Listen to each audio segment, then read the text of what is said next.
Hello students, good morning everyone.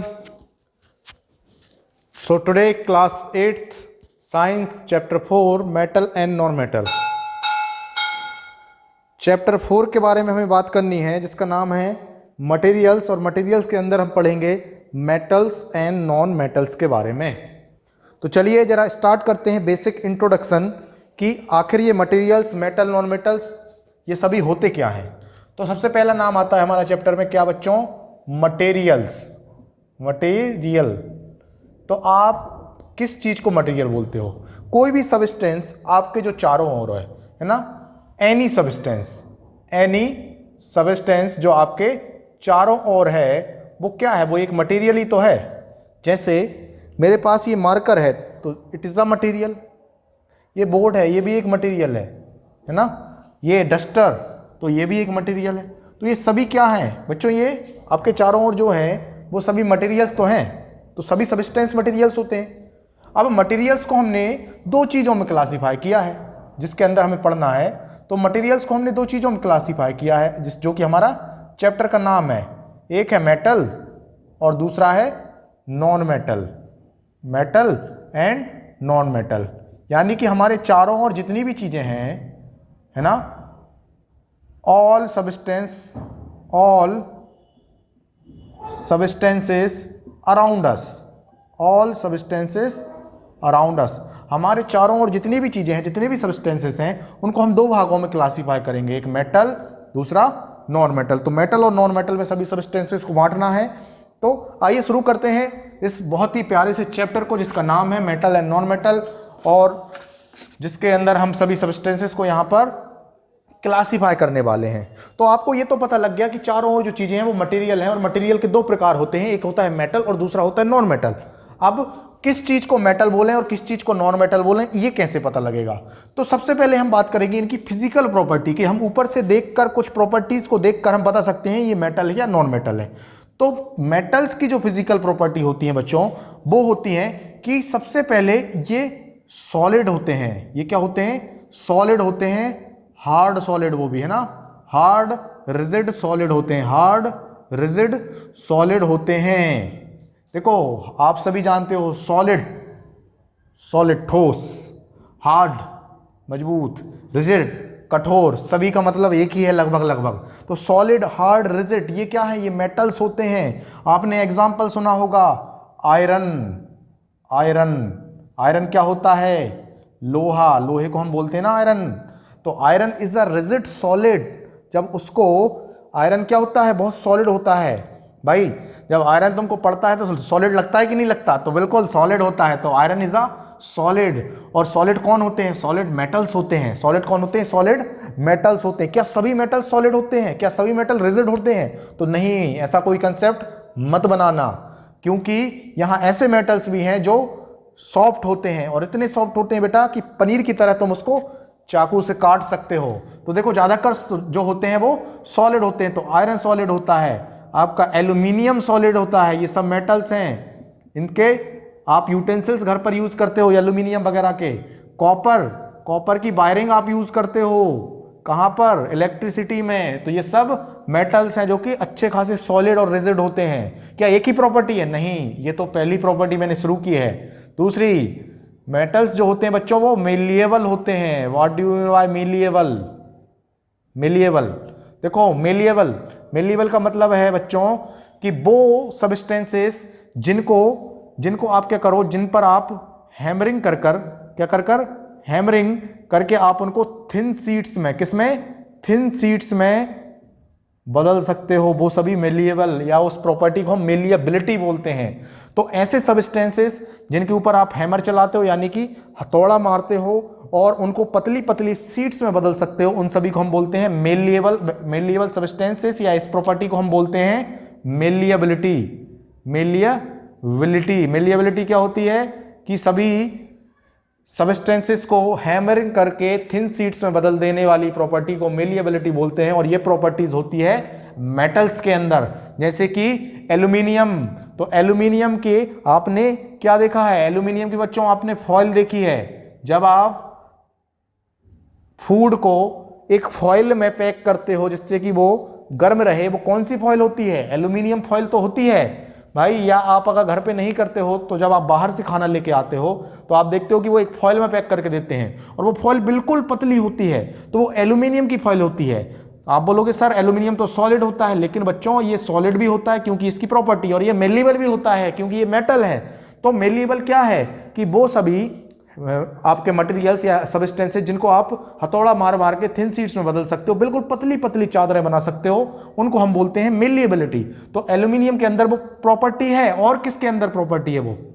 वैसे तो सभी मेटल्स के अंदर होती है, लेकिन ये वेस्ट मेलिएबल होते हैं। एल्यूमिनियम, सिल्वर, गोल्ड, इन सब की बहुत पतली पतली चादरें बनाई जाती हैं। जैसे आपको मालूम है कि सिल्वर फॉइल किस में यूज करते हो? जो आपकी स्वीट्स होते हैं, मिठाइयाँ होती हैं, मिठाई के ऊपर आपको डेकोरेटिंग करने के लिए जो ऊपर एक लेयर चढ़ी होती है वो किसकी होती है? तो वो सिल्वर फॉइल की होती है। किसकी होती है? सिल्वर फॉइल की वो लेयर होती है कि भाई आप मीठा लेके आ गए और ऊपर यहाँ पर जो फॉइल लगी होती है वो किसकी होती है?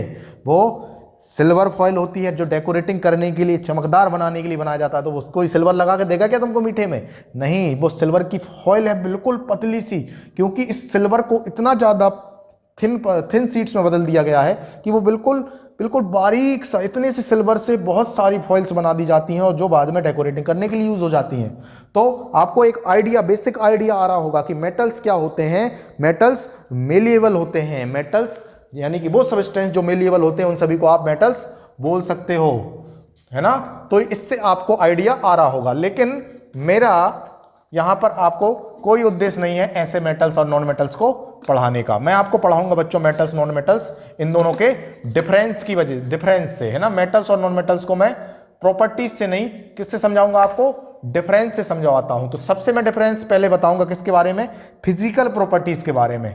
तो सबसे पहले मैं एक तरफ मेटल्स लिखता हूं और दूसरी तरफ लिखता हूं नॉन मेटल्स, और इनको डिफरेंस की वजह मदद से मैं आपको समझाने की कोशिश करता हूं। जरा ध्यान से देखिएगा। तो मेटल्स और नॉन मेटल्स को हम समझेंगे डिफरेंस की हेल्प से, ठीक है। किसकी? डिफरेंस की हेल्प से, जिस पर आपको अच्छे से ध्यान देना है। तो सबसे पहले मेटल्स। तो मेटल्स आप किसको बोलेंगे? Those substances which are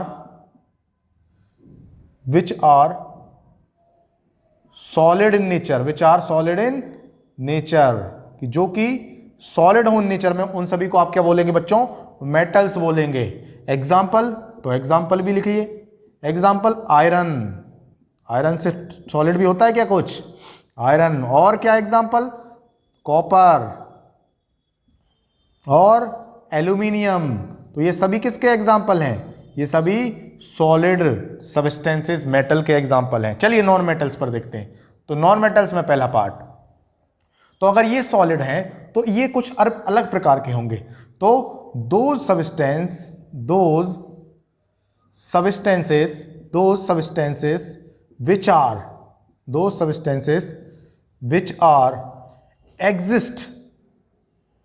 which exist in all three state। तीनों स्टेट कौन कौन सी होती हैं बच्चों? That is solid, liquid and gas. की ऐसे सब्सटेंसेस जो तीनों सब्सटेंस जो नॉन मेटल्स होते हैं वो ऐसे सब्सटेंस होते हैं जो तीनों स्टेट में पाए जाते हैं, सॉलिड में भी, लिक्विड में भी और गैस में भी। एग्जांपल देखिए, सॉलिड में जो पाया जाता है बच्चों वो होता है कार्बन। कार्बन क्या होता है आपका? कार्बन होता है आपका कोयला। तो कोयला एक क्या है? नॉन मेटल है। कोयला क्या है? एक नॉन मेटल है। वो सॉलिड स्टेट में तो होता ही है, सॉलिड तो होता ही है, लेकिन बच्चों आप अगर सॉलिड के हिसाब से उसको मेटल बोलोगे कि सर सॉलिड होता है तो मेटल क्यों नहीं बोल रहे?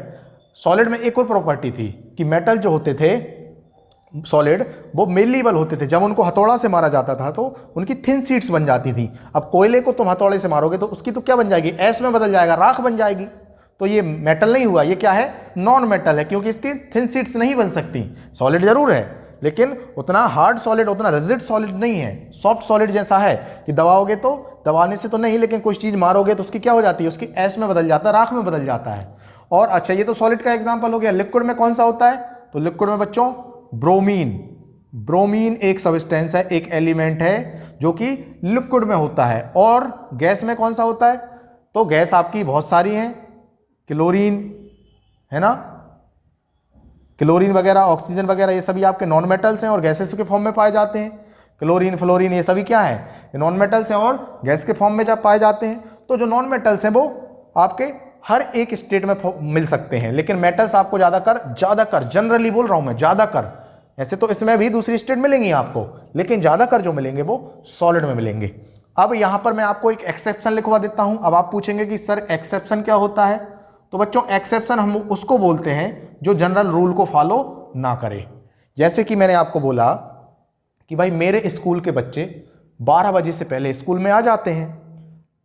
अब इस पर एक्सेप्शन क्या होगा कि भाई 1-2 बच्चे लेट आ रहे हैं, तो जनरली अपन बोलते हैं कि मेरे स्कूल के जो बच्चे हैं, मेरी कोचिंग के जो बच्चे हैं, वो 12 बजे से पहले स्कूल आ जाते हैं। अब 1-2 बच्चे लेट आ रहे हैं, इसका मतलब ये नहीं है कि पूरा स्कूल लेट आ रहा है। तो जो 1-2 ऐसे हैं जो रूल्स को फॉलो नहीं कर रहा है, वो एक्सेप्शनल केस हो गए।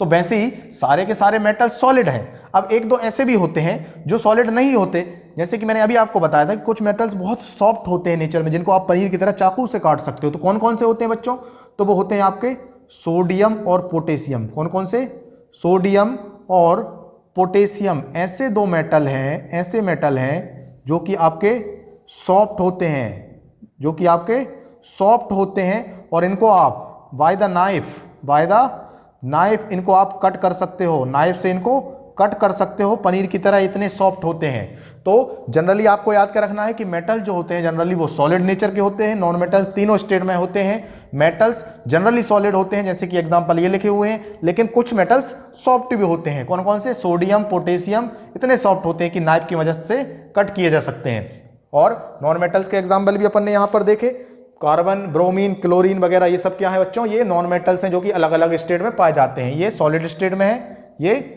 सॉलिड स्टेट में है कार्बन, ब्रोमीन आपको मालूम है ये लिक्विड स्टेट में होता है, और आपके क्लोरीन ये गैसियस स्टेट में आपको मिल जाता है। तो ये आपको याद रखना है यहाँ पर कि नॉन मेटल्स तीनों स्टेट में मिल जाता है, लेकिन मेटल सिर्फ आपको सॉलिड स्टेट में दिखते हैं, हालांकि वो सॉफ्ट सॉलिड भी हो सकते हैं, जैसे कि मैंने एग्जाम्पल यहाँ पर लिख दिया है। चलिए आगे बढ़ते हैं, दूसरा डिफरेंस देखते हैं। तो दूसरे डिफरेंस की मदद से इसको समझते हैं, मेटल नॉन मेटल। तो दूसरा डिफरेंस देखिए, मेटल नॉन मेटल के बीच में बच्चों दूसरा डिफरेंस देखिए। तो मेटल और नॉन मेटल में अगर दूसरा डिफरेंस हम देखें, तो जो मेटल्स होते हैं बच्चों वो मेलिएबल होते हैं। कैसे होते हैं, मेलिएबल होते हैं। तो ये इसकी फिजिकल प्रॉपर्टी हो जाएगी, लेकिन नॉन मेटल्स मेलिएबल नहीं होंगे, है ना। तो मेटल्स जो होते हैं ये मेलिएबल होते हैं। क्या होते हैं बच्चों, मेलिएबल होते हैं। अब मेलिएबल का मतलब मैं आपको बता चुका हूं क्या होता है। मेलिएबल को मतलब अगर इन सब्सटेंसेस को हैमरिंग की जाए, यानी कि हैमर चलाया जाए, हथौड़ा चला जाए, तो ये किस में बदल जाते हैं, ये थिन शीट्स में बदल जाते हैं। किस में बदल जाते हैं, ये थिन शीट्स में बदल जाते हैं। लेकिन नॉन मेटल्स मेलिएबल नहीं हो सकते। नॉन मेटल्स जो होंगे ये मेलिएबल नहीं होंगे, नॉन मेटल्स मेलिएबल नहीं होंगे, नॉन मेटल्स मेलिएबल नहीं होंगे। तो अच्छे से याद रखना है, मेटल्स मेलिएबल होते हैं, थिन शीट्स में बदले जा सकते हैं, नॉन मेटल्स मेलिएबल नहीं होते। तीसरी चीज, थर्ड पॉइंट, डक्टाइल। अब ये क्या चीज है, तो इसको अच्छे से समझिए। डक्टाइल, देखिए डक्टाइल मतलब है कि सब्सटेंसेस को थिन वायर में बदलना। किस में बदलना बच्चों, थिन वायर में बदलना। किसमें, थिन वायर में बदलना। जैसे मेलिएबल का मतलब थिन शीट्स होती हैं, वैसे ही डक्टाइल का मतलब होता है थिन वायर में। अब वायर आप किसका यूज करते हो, कार्बन का यूज तो नहीं करते, ना ही क्लोरीन का यूज करते हो। वायर तो आप कॉपर का यूज करते हो। कॉपर क्या है, कॉपर इज अ मेटल। तो मेटल की प्रॉपर्टी है डक्टाइल, यानी कि जो पतले पतले वायर आप इलेक्ट्रिसिटी के लिए बनाते हो वो किसके होते हैं, वो मेटल्स के होते हैं। क्योंकि डक्टाइल वो प्रॉपर्टी है जिससे मेटल्स की वो प्रॉपर्टी है जिससे वो पतले पतले वायर्स में बने जा सकते हैं। और सबसे ज्यादा डक्टाइल कौन होता है, तो सबसे ज्यादा डक्टाइल होता है बच्चों गोल्ड। आपको मालूम है 1 ग्राम गोल्ड से आप 2 किलोमीटर लंबा वायर बना सकते हो, 2 किलोमीटर लंबा वायर बना सकते हो। तो इतना ज्यादा डक्टाइल होता है कि सिर्फ 1 ग्राम गोल्ड से आप 2 किलोमीटर लंबा वायर बना सकते हो। तो देखिए आप कितने ज्यादा डक्टाइल होते हैं मेटल्स। तो सबसे ज्यादा डक्टाइल कौन होता है, गोल्ड होता है, जिसके 1 ग्राम से आप 2 किलोमीटर लंबा वायर बना सकते हो। अच्छा, नॉन मेटल क्या होंगे, नॉन मेटल्स तो डक्टाइल नहीं होंगे, तो इस तरह अपन लिखेंगे कि नॉट डक्टाइल, ये डक्टाइल नहीं होते, दीज आर नॉट डक्टाइल। तो इस प्रोसेस को हम मेलिएबिलिटी बोलते हैं, इसको बोलते हैं हम डक्टिलिटी। मेलिएबिलिटी में क्या करते हैं, थिन थिन शीट्स में बदल देते हैं, पतली पतली चादरों में बदल देते हैं। डक्टाइल में क्या करते हैं, थिन बायर्स, पतले पतले बायर्स बना देते हैं, बिल्कुल पतले पतले बायर्स बना देते हैं। और नॉन मेटल्स ना ही मेल्लीबल होते हैं ना ही डक्टाइल होते हैं। तो ये यहाँ पर अपन ने 3 डिफरेंस देख लिए, आपको क्लियर होगा। आई होप आपको ये बिल्कुल अच्छे से क्लियर होगा। चलिए अगली प्रॉपर्टी देखते हैं। तो पहले मैं इसको थोड़ा सा रब कर दूं यहां। चलिए बच्चों, तो मेटल और नॉन मेटल्स के बीच में अब हम देखते हैं अगला डिफरेंस। अगला डिफरेंस देखते हैं तो फोर्थ डिफरेंस। तो अगला डिफरेंस है बच्चों लश्चरस। क्या? लश्चरस। क्या है? लश्चरस। क्या पढ़ेंगे इसको? लश्चरस पढ़ेंगे, है ना, लश्चरस। तो यानी कि जो मेटल्स होते हैं वो लश्चर होते हैं। लश्चरस क्या है? Lustre, lustre. तो लश्चर मतलब होता है चमकदार, शाइनिंग करने वाले, चमक।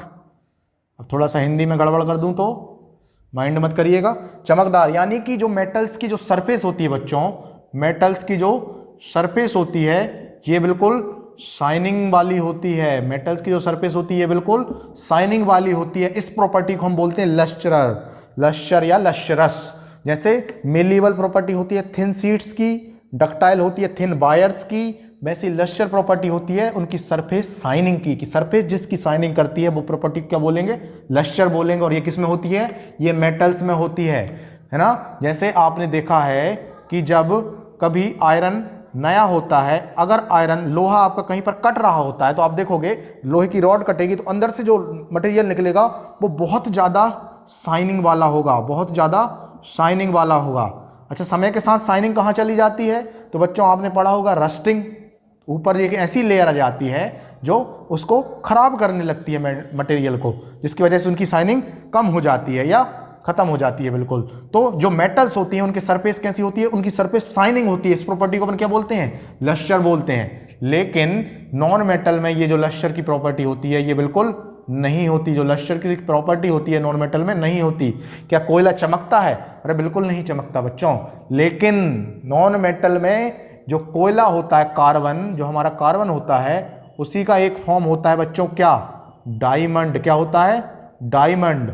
और ये सबसे ज्यादा चमकदार होता है, आपको मालूम है। और एक और होता है आयोडीन, आयोडीन। तो ये आयोडीन भी चमकता है। तो 2 चीजें याद रखना कि मेटल्स तो सभी लश्चरस होते हैं, नॉन मेटल्स वैसे तो लश्चरस नहीं होते। लेकिन 2 चीजें, एक डायमंड जो कार्बन का ही फॉर्म है, डायमंड के कार्बन का ही फॉर्म होता है और ये बहुत ज्यादा चमकदार होता है, आपको मालूम है डायमंड।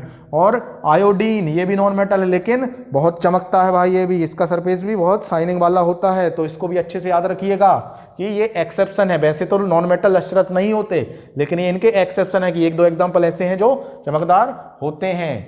चलिए अगली प्रॉपर्टी पर चलते हैं। अगली प्रॉपर्टी लश्चरस के बाद मैं आपको क्या बताऊं? तो सोनोरस।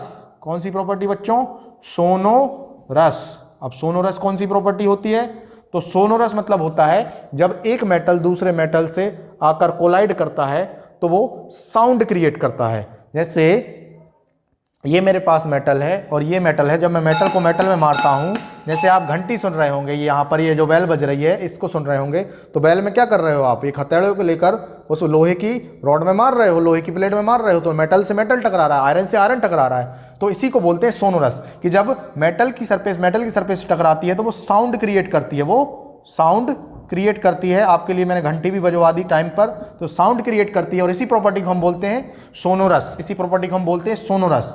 लेकिन नॉन मेटल सोनोरस नहीं होते, नॉन मेटल सोनोरस नहीं होते भाई, नॉन मेटल सोनोरस नहीं होंगे। अब कार्बन को कार्बन से टकराओगे तो आवाज आएगी क्या? कोयले में क्या आवाज आएगी? कुछ आवाज नहीं आएगी, राख और बन जाएगी ना। तो ये दीज आर नॉट सोनोरस। तो मेटल्स सोनोरस शो करते हैं, जबकि जो नॉन मेटल्स होते हैं वो सोनोरस नहीं होते, है ना, ये सोनोरस नहीं होते। और एक और प्रॉपर्टी की जल्दी से हम डिस्कस कर लेते हैं, फिर अपन अगले वीडियो में देखेंगे। तो एक और प्रॉपर्टी में मैं आपको बताऊं कि जो मेटल्स होते हैं वो good conductor of heat and electricity होते हैं। Good conductor of heat and electricity, अच्छे से याद रखिएगा, good conductor of heat and electricity. Good conductor किस किस के? हीट एंड इलेक्ट्रिसिटी के, हीट एंड इलेक्ट्रिसिटी के गुड कंडक्टर होते हैं। और जबकि नॉन मेटल जो होते हैं ये बैड कंडक्टर होते हैं। ये कैसे होते हैं बच्चों? ये बैड कंडक्टर होते हैं या इंसुलेटर होते हैं, हम ऐसे बोल सकते हैं। तो मेटल्स गुड कंडक्टर होते हैं, नॉन मेटल्स बैड कंडक्टर हो। अब इसका एग्जाम्पल आपको मालूम है, आप किसके वायर बनाते हो? कॉपर के वायर बनाते हो। क्यों? क्योंकि copper is a good conductor of electricity. किसके बर्तन बनाते हो? आप एल्यूमिनियम के बर्तन बनाते हो, एल्यूमिनियम वगैरह के बर्तन बनाते हो। क्यों? Aluminium is a good conductor of heat. भाई जब गुड कंडक्टर ऑफ हीट होगा तभी तो बर्तन बनाने का काम है। नीचे से आप ऊपर को सब्जी फ्राई कर रहे हो और नीचे आपने क्या किया है, आग लगाई है। अब अगर वो जो कंडक्टर है, जो आपने मटेरियल लिया है, जो आपने बर्तन लिया है, अगर वो कंडक्टर नहीं होगा तो वो गर्म कैसे होगी? प्लेट आपकी जो गर्म, जो आपने जो बर्तन लिया वो गर्म कैसे होगा? कढ़ाई गर्म कैसे होगा अगर वो एल्यूमिनियम वगैरह की नहीं बनी होगी? तो गुड कंडक्टर ऑफ हीट और इलेक्ट्रिसिटी होते हैं मेटल्स, ये सब मेटल्स हैं। जबकि बैड कंडक्टर ऑफ ये होते हैं हीट एंड इलेक्ट्रिसिटी। क्या? नॉन मेटल सब बैड कंडक्टर होते हैं। नॉन मेटल्स क्या होते हैं? बैड कंडक्टर्स होते हैं। लेकिन कार्बन का एक फॉर्म होता है बच्चों, कार्बन का एक फॉर्म होता है ग्रेफाइट। क्या होता है? ग्रेफाइट। ये ग्रेफाइट क्या है? तो आपकी जो पेंसिल होती है उसके अंदर जो नोक निकलती है जो काली काली, वो ग्रेफाइट होता है, वो ग्रेफाइट होता है। तो पेंसिल के अंदर जो नोक निकलती है उसको हम ग्रेफाइट बोलते हैं, जो कि कार्बन का एक फॉर्म होता है और ये गुड कंडक्टर होता है। ग्रेफाइट जो होता है वो गुड कंडक्टर होता है। तो जनरली तो नॉन मेटल्स कैसे होते हैं? बैड कंडक्टर होते हैं, लेकिन कार्बन का एक फॉर्म है ग्रेफाइट जो कि गुड कंडक्टर होता है। अच्छे से याद रखिए, रिवाइज कर लीजिए जल्दी से। मैंने आपको क्या क्या पढ़ाया?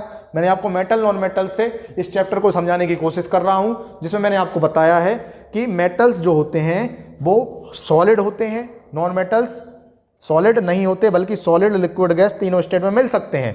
और सबसे ज्यादा अभी तक जो सॉलिड एलिमेंट हमें मिला है बच्चों, वो डायमंड होता है। और डायमंड क्या है? डायमंड एक नॉन मेटल है ना? तो ऐसा नहीं है कि सिर्फ मेटल्स ही सॉलिड होते हैं। जनरल थ्योरी में मेटल सॉलिड होते हैं, नॉन मेटल सॉलिड नहीं होते। लेकिन सबसे ज्यादा अभी तक कोई चीज सॉलिड मिली, एक्सेप्शनल केस मान लो इसको, कि डायमंड सबसे ज्यादा सॉलिड है। इतने सॉलिड तो मेटल भी नहीं होते, लोहा भी नहीं होता, उससे भी ज्यादा सॉलिड कौन है? डायमंड है। लेकिन और ये क्या है? एक नॉन मेटल है, कार्बन का एक फॉर्म होता है। ठीक है, इसको याद रखिएगा। तो जो भी मैंने आपको एक्सेप्शनल केस बताए हैं उसको भी अच्छे से याद रखिएगा। एक बार आप जरूर रिवाइज करें इसको। बहुत ही अच्छे तरीके से मैंने आपको समझाने की कोशिश की है सभी प्रॉपर्टीज को। अगर आपको दिक्कत होती है तो आप नीचे कमेंट कर सकते हैं, हम एक बार और देख लेंगे इनको। Okay, thanks for watching. अगले वीडियो में आगे हम डिस्कस करेंगे।